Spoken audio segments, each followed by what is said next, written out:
আচ্ছা, মহিলাদের ওখানে প্রজেক্টটা দেওয়া আছে? মহিলা মানুষ, আপনি গল্প করছেন নাকি? সিরাজগঞ্জের মহিলারা তো অত অভদ্র নয়, বুদ্ধি রাখে ভালো। কথা বলিয়েন না, চুপচাপ থাকেন। এই ভাই, কার সাথে গল্প করছি না তখন? শরম হয় না কেন? তোমার কথাই তো বলছি, শরম করো না কেন? দিনী ভাই, দিনী বোন, কিছুক্ষণ অপেক্ষা করেন।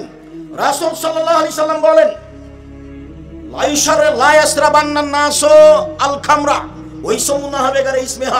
পৃথিবীর মানুষ শুনে রেখো, আমার উম্মত মদ খাবে, নাম দিবে অন্য। আমার উম্মত মদ খাবে, নাম দিবে অন্য। আমি বলেছি, 30 বছর থেকে বলে আসছি, সেটা হচ্ছে ঠান্ডা পেপসি, কোকা-কোলা, আরসি। যারা অন্য বলেছে তারা প্রমাণ পেশ করতে পারেনি। 1 2 আমার উম্মতের নেতাদেরকে, বৃত্তশালীদেরকে, শিল্পপতিকে সম্মান করা হবে মদ দিয়ে আর গায়িকা নারী দিয়ে।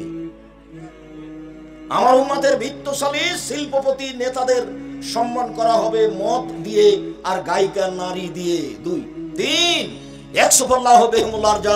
এদের উপরে ভূমিকম্প হবে, এদের উপরে ভূমিকম্প হবে। 4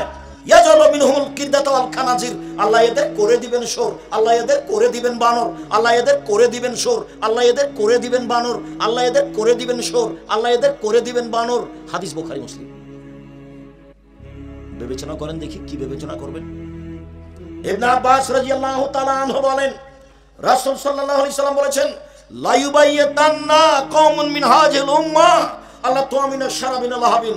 আমার এই উম্মতের মানুষ, কিছু মানুষ রাত অতিবাহিত করবে খাদ্য নিয়ে, মদ নিয়ে, নারী নিয়ে, গান বাজনা নিয়ে। আমার উম্মত রাত অতিবাহিত করবে খাদ্য নিয়ে, মদ নিয়ে, নারী নিয়ে, গান বাজনা নিয়ে। ফায়াসবাহু, এরা সকাল করবে। ফায়াজুল্লাহুল কিরদাত ওয়াল খানাজির, তখন আল্লাহ এদের করে দিবেন বানর, তখন আল্লাহ এদের করে দিবেন সোর, তখন আল্লাহ এদের করে দিবেন বানর, তখন আল্লাহ এদের করে দিবেন সোর।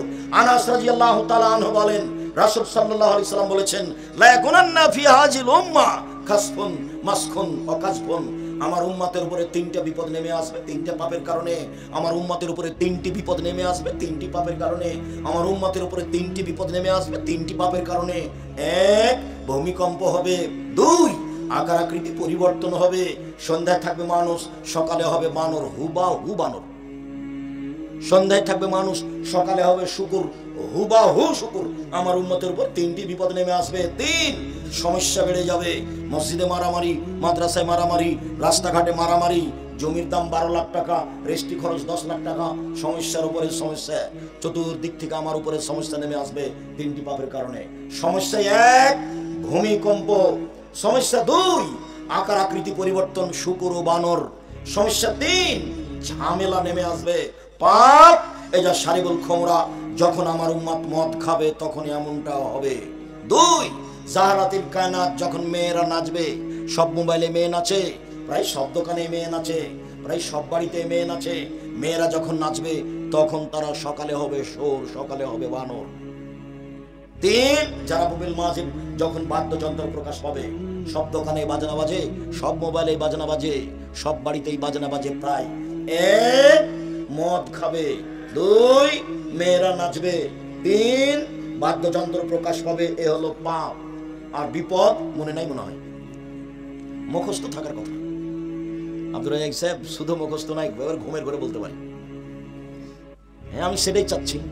তো তুমি ঘুমের ঘরে বলতে পারো, তোমার হাতে বড় মোবাইল নাকি? দেখো, বড় মোবাইল যদি হাতে থাকে তাহলে তুমি বলো যদি আমি দেখি না, তাহলে ঘটনা এরকম হয়ে যায়। 20 খায় বলছে আমি শরবত খাচ্ছি। ও কি খাচ্ছে? 20। আর মুখে কি বলছে? শরবত। তুমি অত বড় পরহেজগার হয়েছ যে ল্যাংটা বেটি ছেলে তোমার চক্ষু মন দেখবে না, তুমি এমনি থেকে যাওয়া, খালি টিপলেই চলে আসে। সম্মানিত দিনী ভাই বোন, দেখুন আল্লাহ রাসূল বলছেন, শুনুন এবার চলেন। দুঃখ আফসোস করে বলছেন আল্লাহর নবী, কথা যাতে করে মনে থাকে, বেশি লম্বা নয়। কথা যাতে করে মনে থাকে, বেশি লম্বা নয়। রাসূল সাল্লাল্লাহু আলাইহি ওয়াসাল্লাম বলছেন, দুঃখ করে, পৃথিবীর মানুষ শুনে রেখো, ইন্না মিম্মা তাখাওয়াফা আলা উম্মতি, আমার উম্মতের উপরে যেটা আমি আশঙ্কা করি, আমার উম্মতের ব্যাপারে আমি আশঙ্কা করি, যেটা তোমরা শুনে রাখো। আমি বলে চলে গেলাম 1400 বছর আগে বলেছেন, 1450 বছর আগে আমার আপনার উপরে আশঙ্কা করে চলে গেছেন। 1 আইম্মাতা মুজিল্লিন, আমার উম্মতের আলেম ওলামারা ধর্ম বেচে খাবে। কি ব্যাপার আব্দুর রাহিম সাহেব, আবার একটু বলবেন? হ্যাঁ আবার বলি, আইম্মাতাম মুজিল্লিন, আমার উম্মতের আলেমেরা হবে ভ্রান্ত। কোরআন মাজিদ পড়ে বলছে, দেখেন আল্লাহ বলছেন ভোটের কথা। আচ্ছা ভোট তো এটা আব্রাহাম লিঙ্কনের ইলেকশন, মুচিও প্রধানমন্ত্রী হতে পারে, মুচি এর নাম গণতন্ত্র। এই দিয়ে মানুষ যদি দাবি করে, কালকে আব্দুল্লাহ বলছিল, এই দিয়ে মানুষ যদি দাবি করে যে আমরা সঠিক নেতা হবো, তাহলে এটা আর আফসোসের থাকা না। আসলে অবুঝ মানুষ এরাই, কোনোদিন হয়নি, কোনোদিন হবে না, এর ভিত্তি হারাম।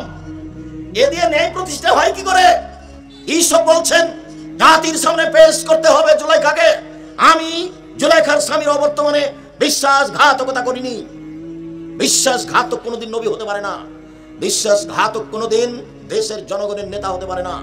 জনগণের টাকা চুরি করে কোনোদিন জনগণের মানুষ নেতা হতে পারে না। জনগণের টাকা আত্মসাৎ করে কোনোদিন মানুষের নেতা হতে পারে না। জনগণের সামনে মিথ্যা কথা বলে সে নেতা হতে পারে না। সবটাই মিথ্যা, খালি যেখান দিয়ে যাবে সেটাই মিথ্যা। মিথ্যা দিয়ে তার জীবনটা জড়া আছে, সে জাতির নেতৃত্ব দিতে পারে না।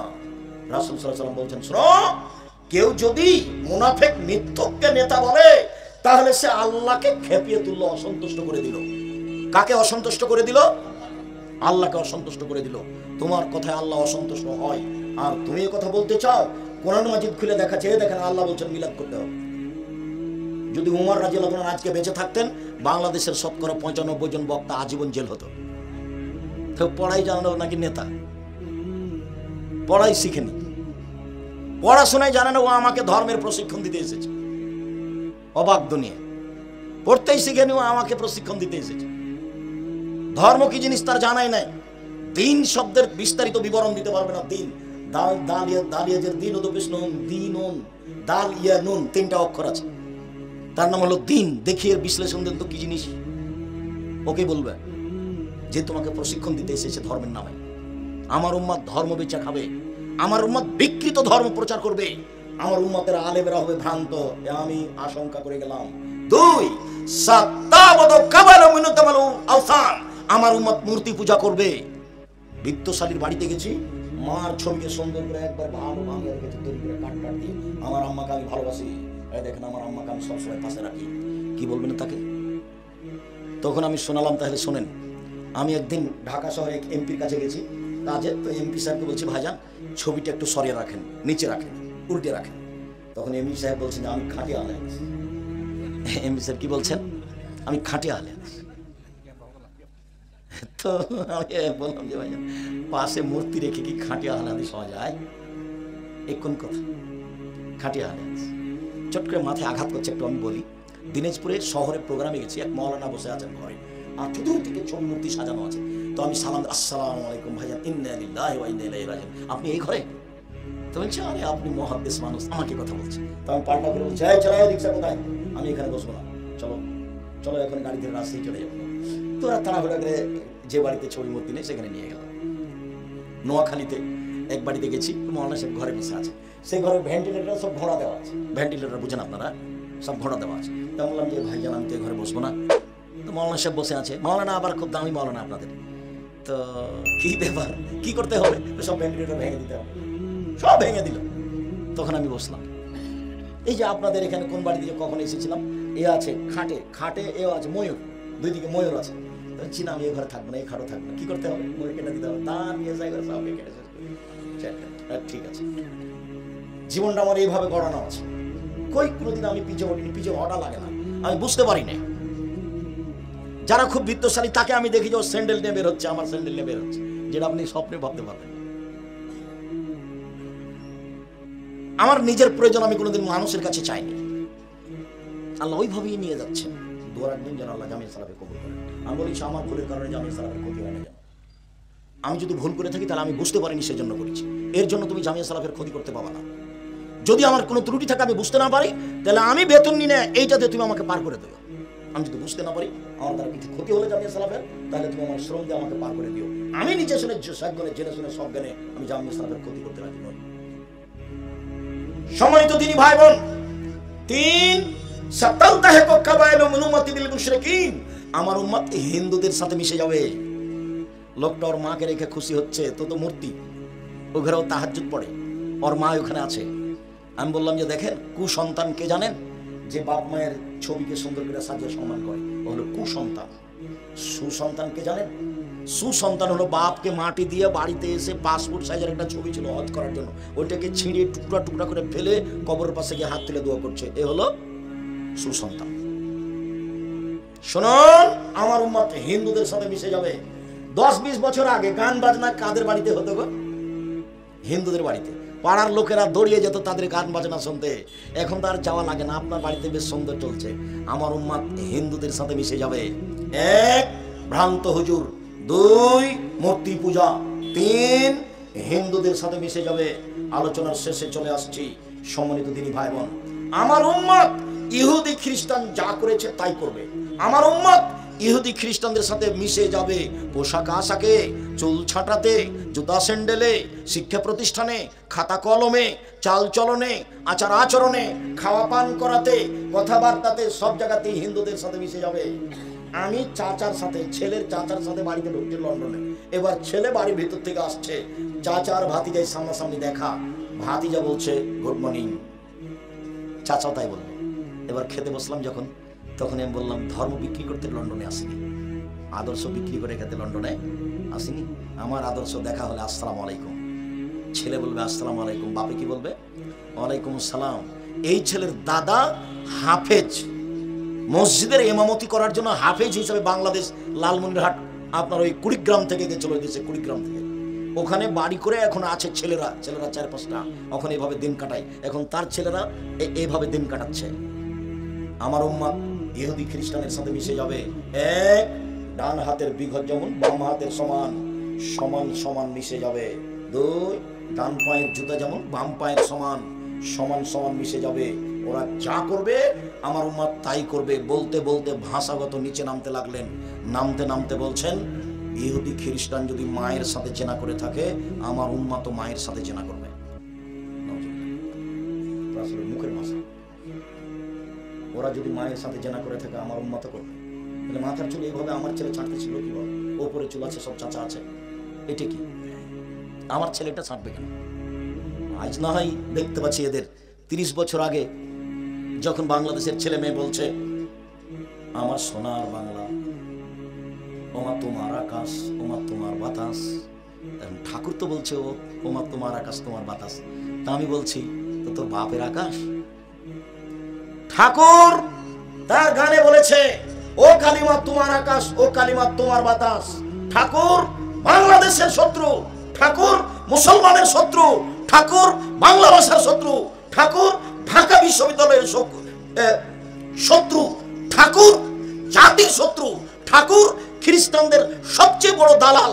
যেদিন আমরা মুসলিম পুরুষ নারী ইংরেজদের হাতে নির্যাতিত হয়ে জেলে, তখন ঠাকুর লন্ডনে থাকে। ঠাকুর এ দেশের মাটির সবচেয়ে বড় দালাল। সেই ঠাকুর দালালের গান আমার ছেলে মেয়ে বলে ওমা তোমার আকাশ, ওমা তোমার বাতাস। আমি বললাম তোর বাপের আকাশ। একজন মুসলমানের ইতর শ্রেণীর সন্তান সিলেট কোর্টে আমার নামে কেস করলো 5,000 কোটি টাকার। কেন? আব্দুল রাহিক সাহেব ঠাকুরের নিন্দা করেছে। আরে ঠাকুর ঢাকা বিশ্ববিদ্যালয়ের বিরোধিতা করে খারাপ হলো না? ঠাকুর তোমাকে এখানে জেলে রেখে নির্যাতন করে দালালি করে লন্ডনে গিয়ে থাকে, সেটা তোমাকে খারাপ লাগলো না? তোমার ছেলে মেয়ের মুখে বললো তোমার আকাশ তোমার বাতাস, মানে কালিমায়ের আকাশ, কালিমায়ের বাতাস, বাপের আকাশ। বাংলাদেশের পুরুষ নারীকে একবারে হিন্দুতে পরিণত করে দিল। তারপরেও ঠাকুর তোমার মিঠে। আমি তো কথা বলতে পারি না। আমি তো সেই 30 বছর আগে বলেছি বাংলাদেশে 71 সাল থেকে এখন পর্যন্ত কোনোদিন শিক্ষিত মানুষ শিক্ষামন্ত্রী হয়নি। ঠাকুরের কবিতাকে যে বিবেচনা করতে পারে না, সে আবার কিসের শিক্ষামন্ত্রী? একটা বই এখন আছে কিনা বলতে পারছি না, শিক্ষা বনাম জাহেলিয়াত, 1 থেকে আপাতত 10 পর্যন্ত শিক্ষাকে নাকচ করা হয়েছে। আপনি দেখেন এখানে আছে, এই শিক্ষা নয়। বেগম রোকেয়া বলেছে অবরোধবাসিনী, বই লেখা হয়েছে কেন হবে অবরোধবাসিনী। সে পর্দার এত তীব্র বিরোধী ছিল। 1 মিনিট, সিরাজগঞ্জ কথার কথা, সিরাজগঞ্জ ট্রেন স্টেশনে সিরাজগঞ্জ জেলার মেয়েরা হজে যাবে তো বেশি পর্দা করে। তখন দেবর ভাসুর স্বামীরাকে বলেছে গাড়ি আসতে দেরি আছে, আমরা কোথাও যাব না, তোমরা একটা বড় চাদর দিয়ে আমাদেরকে ঢেকে দাও। তো এখন তারা স্টেশনের প্ল্যাটফর্মে বড় চাদর দিয়ে ঢাকা আছে। এখন বেগম রোকেয়া নিন্দা করছে। দেখেন বেগম রোকেয়া নিন্দা করছে, ওই মেয়েগুলোর পাশ দিয়ে হাঁটছে। এবার স্টেশন মাস্টার পা দিয়ে লাথি মেরে দিচ্ছে, কিসের বসে, এগুলো কিসের বসে, পর্দার নিন্দা করছে। পা দিয়ে লাথি মেরে বস্তা দেখাচ্ছে, কাপড় দিয়ে ঢাকা আছে। ওরা কারা? পরহেজগার মহিলা যারা হজ করতে যাবে। তো বেগম রোকেয়া নকল করছে, স্টেশন মাস্টার দিয়ে কি দেখাচ্ছে, কিসের বস্তা এগুলো? পা দিয়ে লাথি মেরে দেখাচ্ছে। বেগম রকিকে তুমি পড়ো, আমি পড়িনি কোনোদিন। তোমার মিঠা হতে পারে ঠাকুর, আমার মিঠা নয়। জাতিকে যে খবর দিয়েছে সে কোনোদিন জাতির ভালো হতে পারে না। আমার ছেলে মেয়েকে যে মুশরিক করেছে সে কোনোদিন ভালো হতে পারে না। ঠাকুর জাতির শত্রু, ঠাকুর মুসলমানের শত্রু, ঠাকুর বাংলা ভাষার শত্রু, ঠাকুর ঢাকা বিশ্ববিদ্যালয়ের শত্রু, ঠাকুর বাংলাদেশের সবচেয়ে বড় দালাল। ঠাকুর আমাকে জেল হাজতে রেখে, আমার বোনকে, আমার মাকে, আমার বাপকে জেল হাজতে রেখে ইংরেজের হাতে তুলে দিয়ে ঠাকুর লন্ডনে বসবাস করে। তার গান কবিতা আমার ছেলে মেয়ে হিন্দু হওয়ার আশায় পড়ে। ক্ষমতা দেখে, দাপট দেখে বসবাস করবেন না। নেত্রীর বয়স যদি 45 মিনিট হয়, আপনারও ধ্বংস সুনিশ্চিত। কাজেই বাড়াবাড়ি করে, ক্ষমতা দেখিয়ে, মানুষকে অপমান করে, মানুষকে জেল হাজতে রেখে, নিজেকে শিক্ষিত মনে করে, বৃত্তশালী মনে করে 1 মিনিট কাটাবেন না। ফেরাউন 1500 বছর পরে ডুবে গেছে। 1500 বছর পরে ফেরাউন ডুবে গেছে। কাজেই উল্টা কর্মের ফল একদিন ভোগ করতে হবে। ইহকালও হতে পারে, পরকালও হতে পারে। সম্মানিত দিনী ভাই বোন, গান বাজনা, বাদ্যযন্ত্র, খেলতামাশার ফলাফল খুব বেশি খারাপ।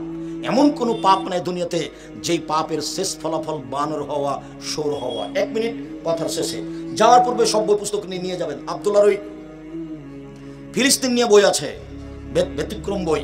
তারপরে এখন সম্পাদকীয় আলিতে সম্পাদকীয় আব্দুল্লাহ লেখে। দেখেন এই মাসে দেশ নিয়ে অনেক গুরুত্বপূর্ণ কথা আছে, সম্পাদকীয় আব্দুল্লাহ লিখে। আর ওর তো বই আছে বুখারীর ব্যতিক্রম ব্যাখ্যা মিন্নাতুল বারী। তারপরে সজলের সাথে যে বাহাস করেছিল, সজল বলেছিল যে হাদিস মানা যাবে না, কোরআন মানতে হবে। সেই ঘটনা আপনাদের জানা আছে। এই বই পুস্তকগুলি আছে। আর আমি তো খাকসার সাধারণ মানুষ, সলাতের উপরে, নামাজের উপরে গুরুত্বপূর্ণ বই আছে। দুয়ার বইটা আছে, অন্যান্য কিছু বই আছে।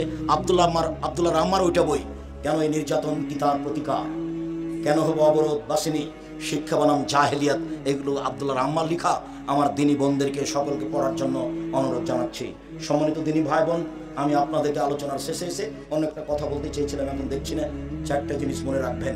1 5 ওয়াক্ত সালাত, 2 হালাল রুজি, 3 কোরআন তেলাওয়াত, 4 আড্ডা পিটবেন না, দোকানে বসে সময় কাটাবেন না, কোনো জায়গাতে গল্প গুজব লিপ্ত হবেন না। একবার যদি মুখ ফসকে কারো বদনাম করেন তাহলে তাহাজ্জুদ পড়ে কুলাবে না, মুখ আপনাকে জাহান্নামে ঠেলে নিয়ে চলে যাবে। বাস দোকানে যাবেন, আসসালামু আলাইকুম, এই ছেলে লবণ আছে? জি আছে। 1 কেজি লবণ দাও। কাঁচামরিচ আছে? জি আছে। 200 কাঁচামরিচ দাও। বাস টাকা দেওয়া হয়েছে, আসসালামু আলাইকুম, গেলাম। এই পর্যন্ত দোকানের সামনে থাকবেন, এর চেয়ে বেশি নয়। সম্মানিত দিনী ভাই বোন, আমি সকল দিনী ভাই বোনকে 5 ওয়াক্ত সালাত আদায়ের আন্তরিকভাবে অনুরোধ জানিয়ে, ছেলে মেয়ের উপরে, আহাল পরিবারের উপরে সত্য থেকে সত্য হওয়ার অনুরোধ জানিয়ে, মাকে সত্য মা হওয়ার দাবি জানিয়ে, খালা ফুফু সৎ মা না হওয়ার দাবি জানিয়ে আলোচনা শেষ করলাম। যাওয়ার পূর্বে সবাই বই পুস্তকগুলি দেখবেন।